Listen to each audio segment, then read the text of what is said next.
शुरू कीजिए। जज साहब, मेरा क्लाइंट एक परदेसी है। उसने परदेश में पूरे 10 साल लगाए हैं। 10 साल दिन रात मेहनत करने के बावजूद जब वो घर वापस आया है तो उसकी जेब और बैंक अकाउंट दोनों खाली थे।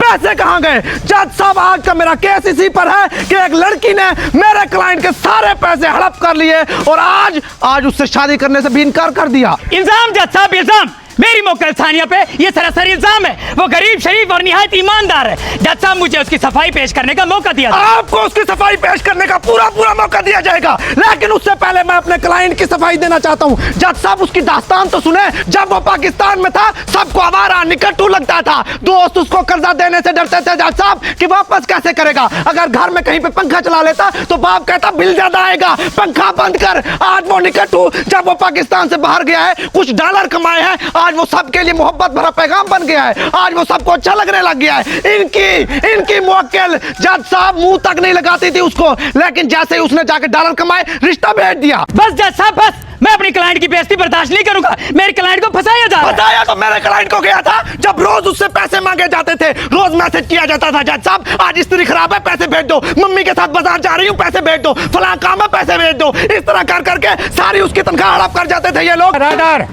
लड़की वाले वकील को बोलने दीजिए। जज साहब, मेरा मुद्दा ये है, जब मेरी क्लाइंट ने उससे राब्ता शुरू किया तो उसने ब्लॉक क्यों नहीं किया? उसको पैसे क्यों भेजता रहा? वो छोटा बच्चा है क्या? बिल्कुल अच्छा पॉइंट उठाया है वकील साहब ने। जज साहब, मैं चाहता हूं कि उन दोनों के दरमियान क्या चलता रहा है ये सारा मामला जानने के लिए मैं चाहता हूं मेरे क्लाइंट कटहरे में आए और खुद अपनी बाबरकत जबान से ये सारा मामला बयान करें। इजाजत है तो बताइएगा मिस्टर जुन्ना कि जब आपने पैसे कमाए तो किस तरह एक 4 फुट 5 इंच की लड़की ने आपको लूट लिया?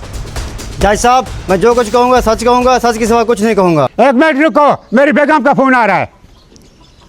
जी बेगम, सलवार भी वही है, कमीज भी वही है, कच्चा वही है, ढूंढ लो। मैं अदालत में बैठा हूँ, चुप करो। जज साहब शुरू करें? हाँ शुरू करो। जज साहब, मैं जो कुछ कहूँगा सच के सिवा कुछ नहीं कहूँगा। एक मिनट रुको, मेरी बेगम का फोन आ रहा है दोबारा। जी बेगम, हमसे के घर, मुझे क्या पता कैसे चला गया वहाँ कच्चा।